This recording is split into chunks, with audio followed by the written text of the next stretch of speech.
Hello, it's Tom Donald from the London Contemporary School of Piano.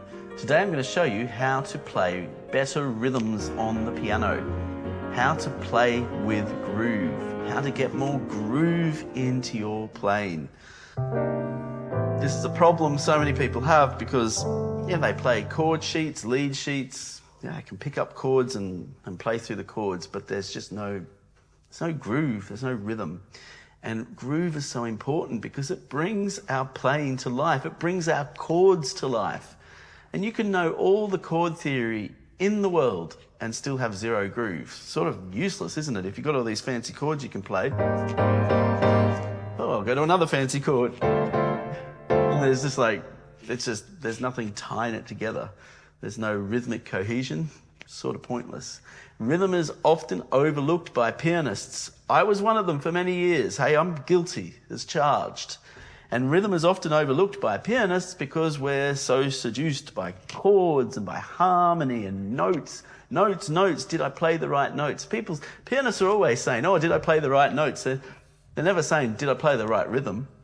Or did I play a great groove there? Did I play a great rhythm? They never say that. It's always about the notes and the chords, right? That's how much of a problem it can be. So I'm going to show you some different grooves today. We're just going to have some fun with it. Just to get your feet in the water so you can start thinking about groove, which means I'm not going to be playing many chords. So I'll just keep the chords sparse and simple. I'm going to start with a groove I really like. A lot of these grooves don't even have names, so I just made up my own names for them. They're based on songs that I know, pieces of music. So I call this the tapestry funk because in the Carole King Tapestry album, this groove is used all the time. It's used in lots of other songs. It's just a reference. My reference pretty much comes from my dad's record and my mum's record collection when I was a kid. I'd hear the different grooves in the music they were playing, and a lot of it has stuck with me over the years. So, there's a lot of music that, from different eras that use these grooves. So, let's have a bit of fun with the tapestry funk. Just use your ear, play along with me, see if you can get into the groove with me. C minor and F major. Just those two chords, right? So let's go.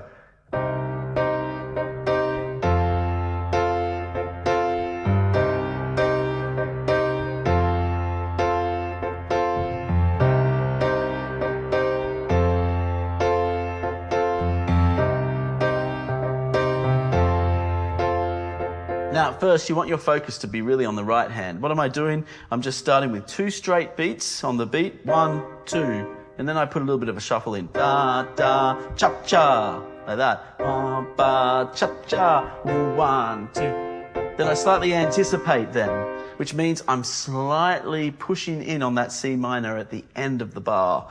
Just use your ear, right? Left hand. Keep the left hand really simple to start with. You just want to get that right hand feeling out that rhythm first. Go a bit slower. The left hand at this point doesn't have to be too precise. It can just follow the right hand. Just let's get that right hand in the groove first.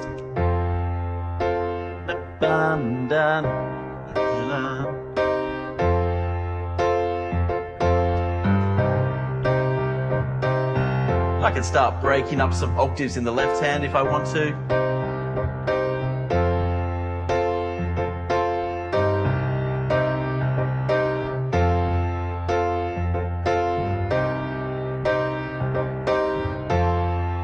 Great. Okay, let's try another one. I call this one a dotted ballad 4/4. We hear it in a lot of piano accompaniment. It's got a really nice feel to it. So we're going to just do this on a B flat major chord. Then we're going to go to an F major chord, an A flat major chord, and an E flat major chord. But truth be told, I don't really care what chords you do it on. It's about the groove. And it goes like this. 1, 2, 3, 4. 1, 2, 3, 4. 1, 2, 3, 4. 1, 2, 3, 4. You can hear how I'm inserting that second repetition of the chord in between the beats. 1, 2, and 3, 4. 1, 2, 3, 4. 1, 2, 3, 4. 1, 2, 3, 4. 2, 3, 4. 2, 3, 4. 1, 2, 3.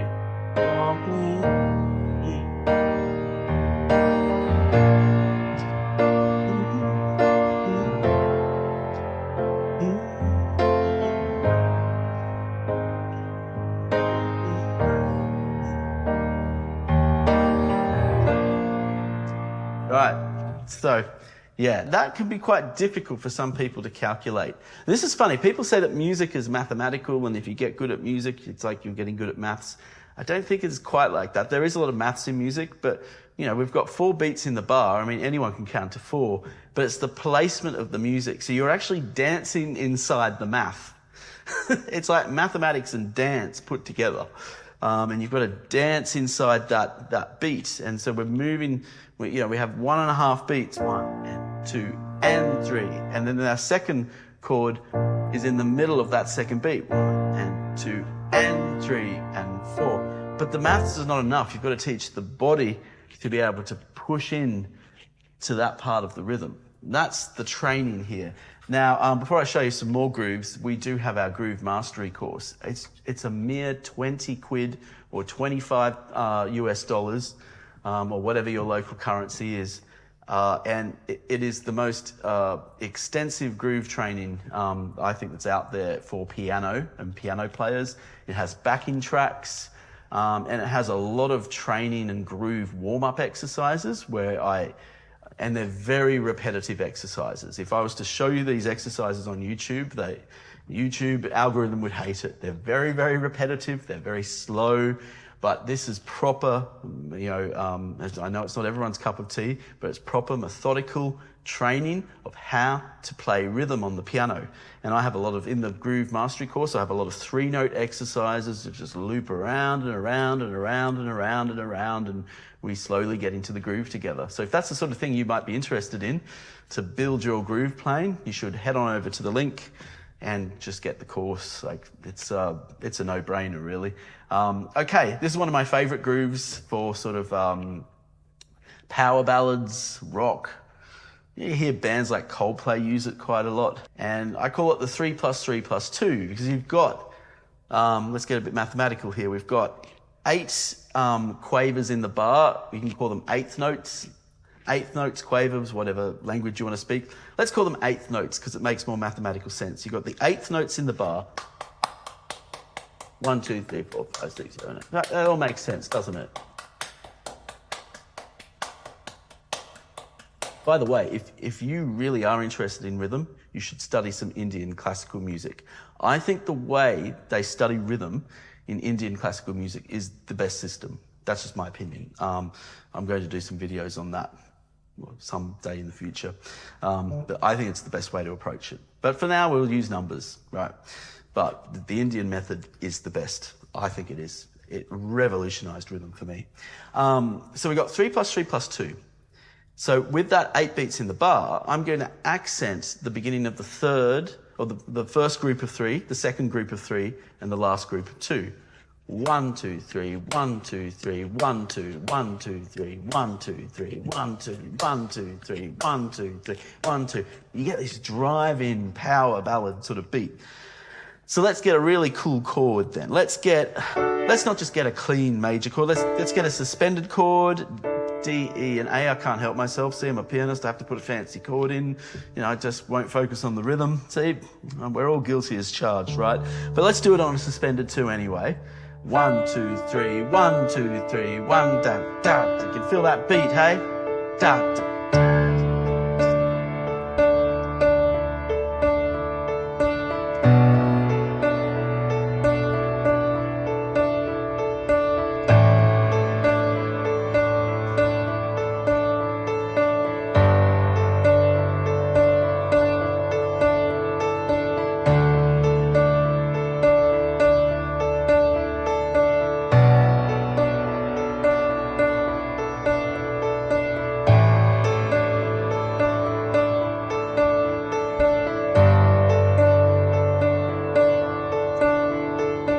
Now we're going to drive the left hand with this and just put the left hand in 8th notes, and then it really starts to open up.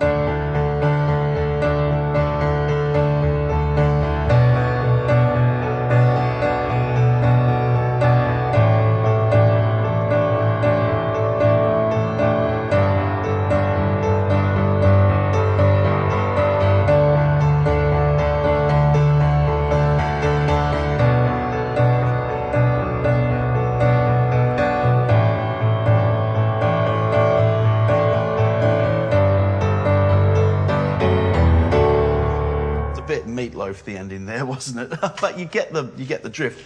So that's a great little power ballad groove if you're into that sort of stuff. It's a good exercise too. It's got a nice da da da da da da da. It really gets you into that pattern. That pattern's used in lots of different styles of music as well, not just power ballads. I've just given you a nice reference progression there. Okay, let's try some other ones. Let's go into a different era then. Let's do some doo-wop, some 12/8, 1950s bass lines. Yeah, I'm thinking of the Blueberry Hill. I almost call it Strawberry Hill. It's not music from my era, but yeah, this is a fun, light, fun groove to play. So we're going into 12/8 time. I'm going to use chords C, C7, F. As you said, it doesn't really matter what chords are, but that's what I'm going to use for this progression. And I'm just doing this in two groups of 6.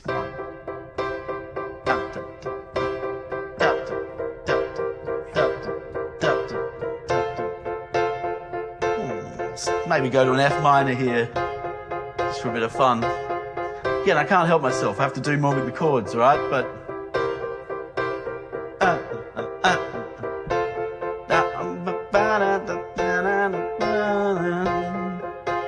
now I'll put the doo-wop bass in, and it goes like this. This is how it matches up with the left hand.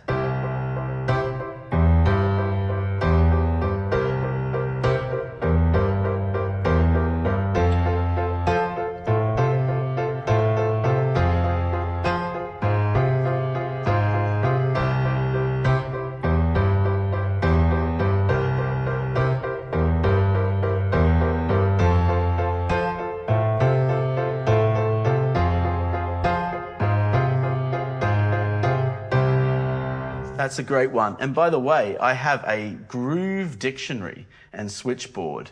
And this document is like I'm constantly upgrading it, updating it, adding more grooves by popular demand and request. It's a glossary of grooves that you can refer to in your practice, and it's part of the Groove Mastery program. So another reason for you to head on over to the site and purchase the Mastery program, because it's got some fantastic resources, because you can't really work this stuff out just by watching YouTube. You've got to be sitting down at the piano, I'm afraid.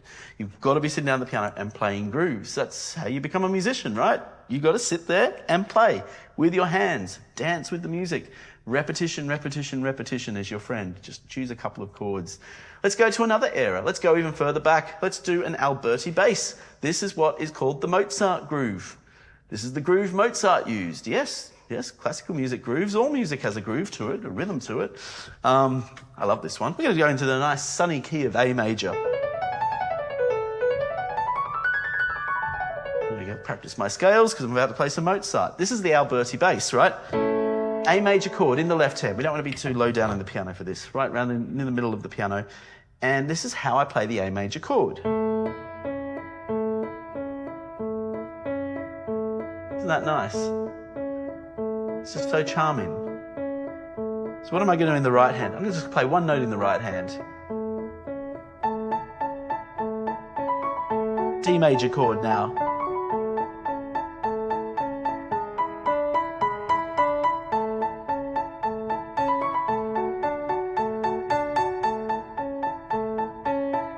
I'm going to even practice my scales in the right hand.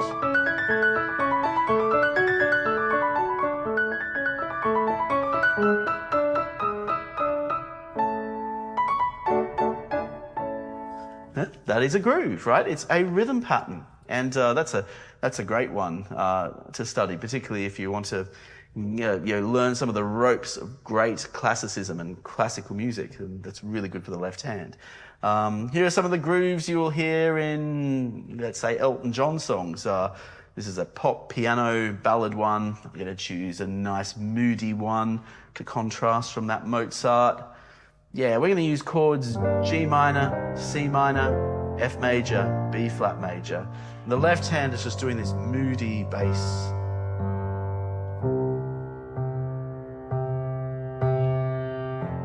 Simple, but very effective.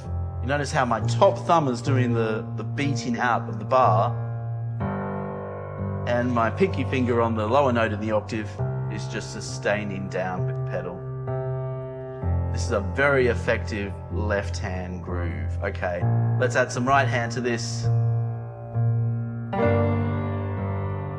arpeggio at the end of the bar on the fourth beat. 1, 2, 3, 4. 1, 2, 3.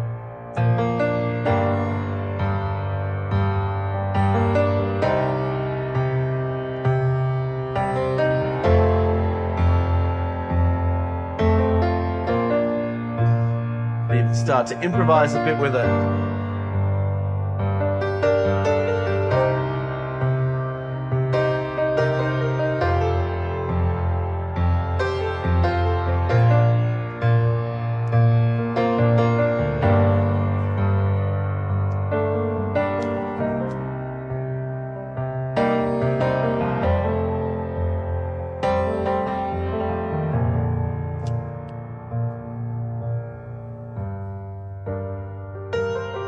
Yeah, so that's a classic groove as well. Let's finish with a groove that, again, is a more contemporary classical piano groove. We did the Mozart one. I mean, and there are tons of grooves I could be showing you right now. Reggae is a wonderful one to practice on the piano because you have to really practice naturally accenting the second and the fourth beat of the bar. 1, 2, 3. And it's such a simple concept, but it's not about the simplicity of the concept. That's what makes it so hard as well. It's the delivery of it and being able to produce an authentic delivery of it, which just sits on the beat so accurately in such a relaxed way, and yet you're not on the traditional 1s and 3s on the beat. You're on the second and fourth beat of the bar, which just gives the bar a slightly stretched effect. It's really quite amazing how rhythm functions in that sense. And there's a lot of culture behind rhythm because it's the way we move and express ourselves as human beings. Really big topics there. And another reason why you should just head on over to our site and get our Groove Mastery program, because all of these concepts are there explained in a methodical way where you can just slowly work through the material, teach your hands how to dance through the music. We're dancing with the instrument. This one's a very popular groove. It's used in a lot of what they call neoclassical piano music, sort of like the modern popular piano music, the Analdis and stuff like that. And the left hand's following a very simple formula. It's just an octave and a fifth. And the right hand arpeggios around it, arpeggiates it.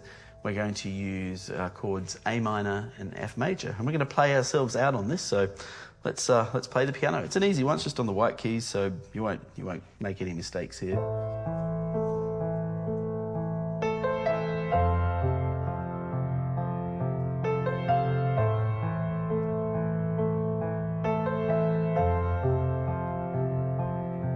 Now I'm going to straighten it out a bit now.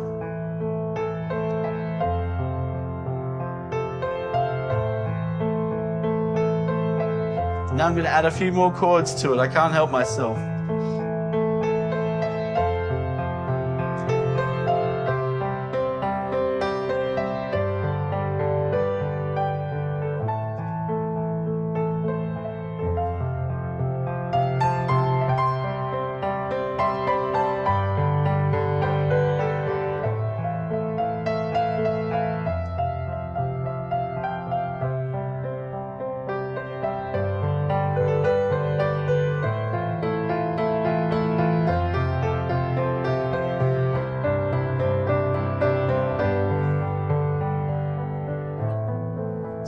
Add that rhythm to your music. It might be a simple concept on paper. The maths is simple. We've got the 4 beats in the bar. We've got the eighth notes that dominate the underlying rhythm in so much of this music. In a way, every groove I've shown you today is totally comparable to each other. But it's the execution of this. And then the question then is, how are you going to practice it? Are you going to sit down at the piano and put your time into it? And that's why those groove resources we have are so useful in supporting your musical journey.